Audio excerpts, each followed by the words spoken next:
Students, now I will discuss a very important concept, that is rest and motion.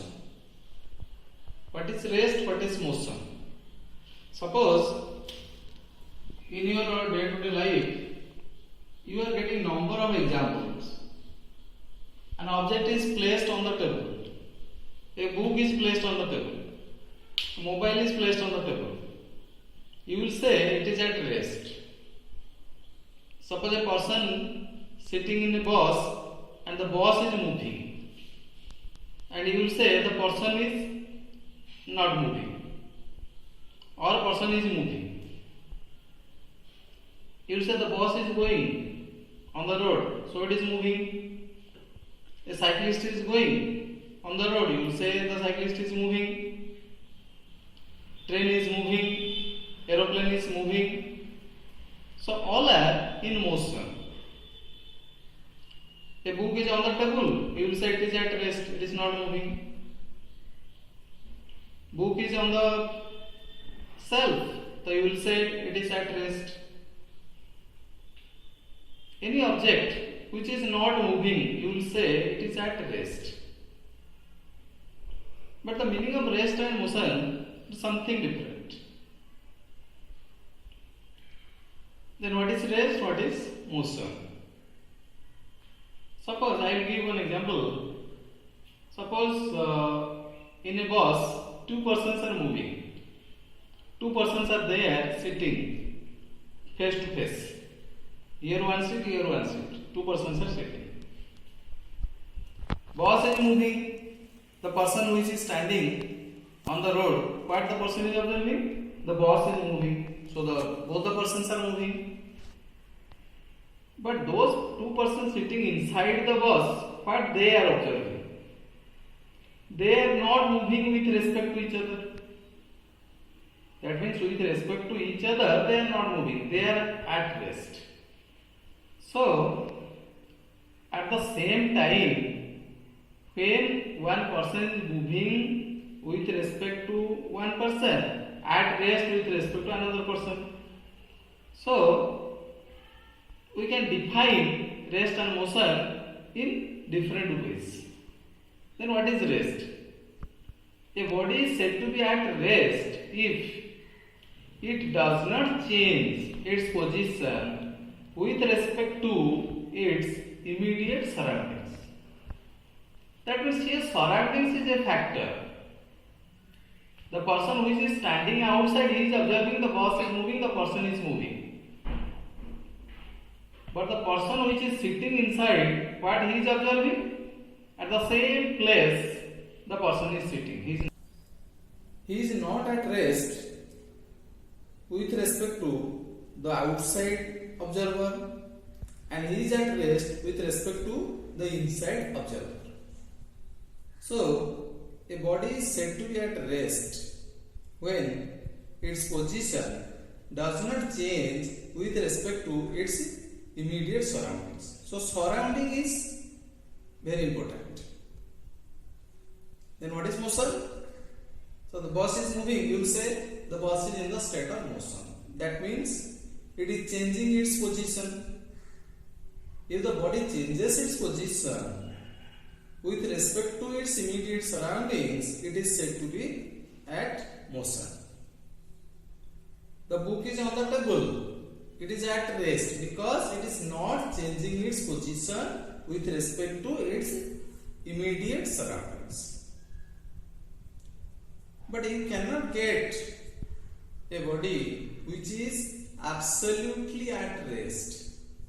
So absolute rest and motion is not possible. Why? You will say body is at rest, or you may say the body is in motion. You have to choose a point in space which is at rest absolutely, but you cannot get such a point which is at rest absolutely. Any point, suppose our solar system, our earth is in motion with respect to the sun. Our solar system itself is moving with respect to certain galaxies. That means nobody is absolutely at rest. whenever a body is at rest, it is at rest with respect to certain surroundings. At the same time, it is in motion with respect to another surroundings. What example I told you? The person is sitting inside the bus is at rest with respect to the other passengers. At the same time, he is in motion with respect to the outside person, outside observer who is observing. I will give another example.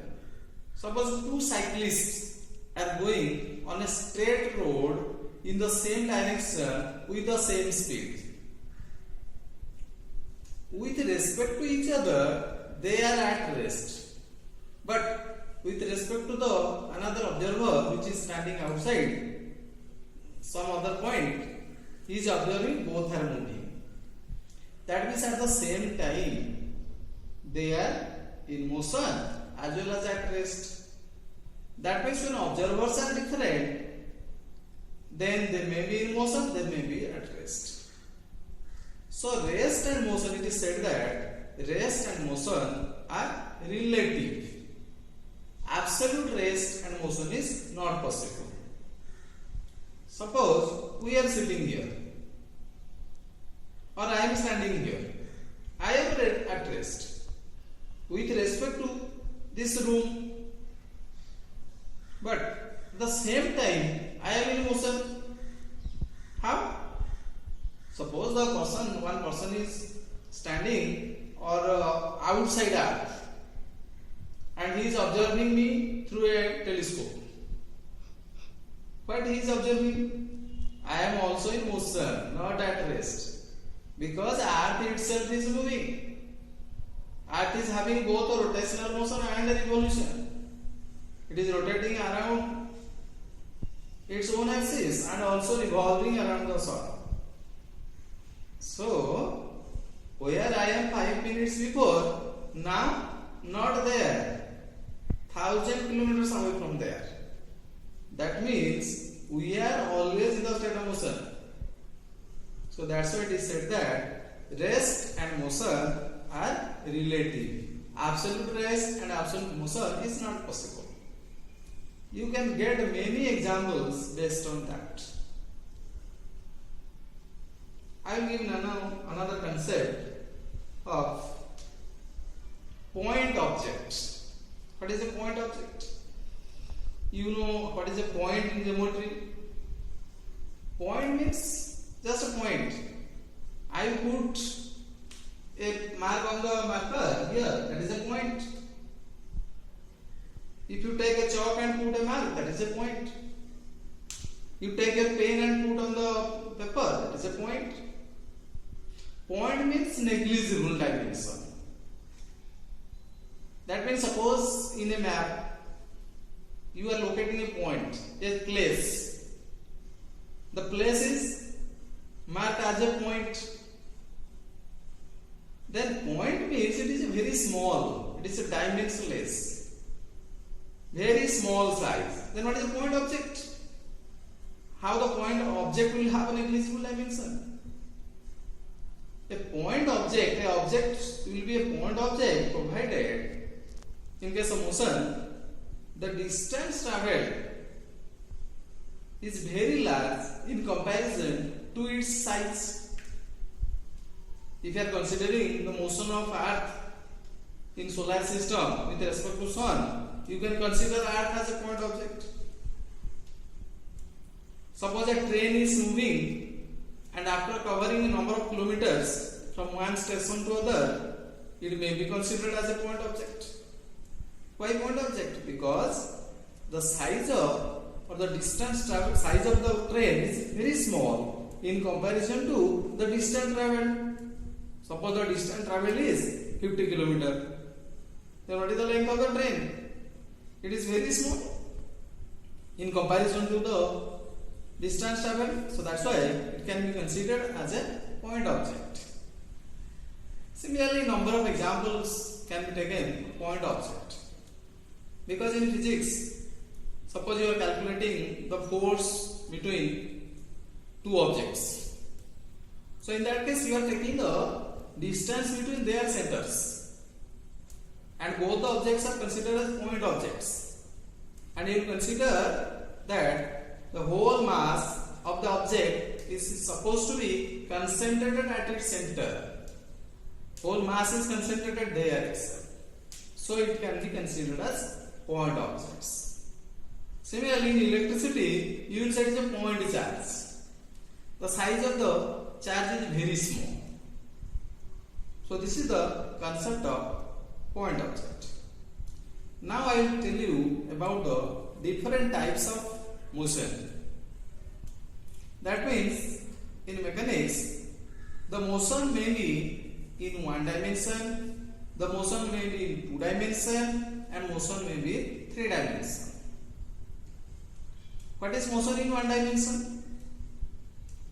Suppose a body is moving in a straight line path. You are going from this is one place A, this is another place B. You are going from A to B along a straight path.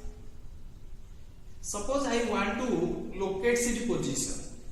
How to locate its position? How many numbers are required? How many coordinates are required? Only one coordinate, one number is sufficient to locate the position. That means suppose I say the body is at a distance of 5 centimeter from point A. You can locate it very easily because it is moving in a straight line path. That means one number is sufficient to locate its position. So that type of motion is called motion in one dimension. Suppose the body is moving in a plane. The body is moving in the plane of the board. Here the body is moving on this plane of the board. I want to locate the position. How many numbers are required? If I will say the distance from this side, you cannot locate. Suppose it is at a distance of say 20 centimeter from this edge. Then what is the position? Distance of 20 centimeter may be here, maybe here, maybe here, maybe here. So it is not fixed.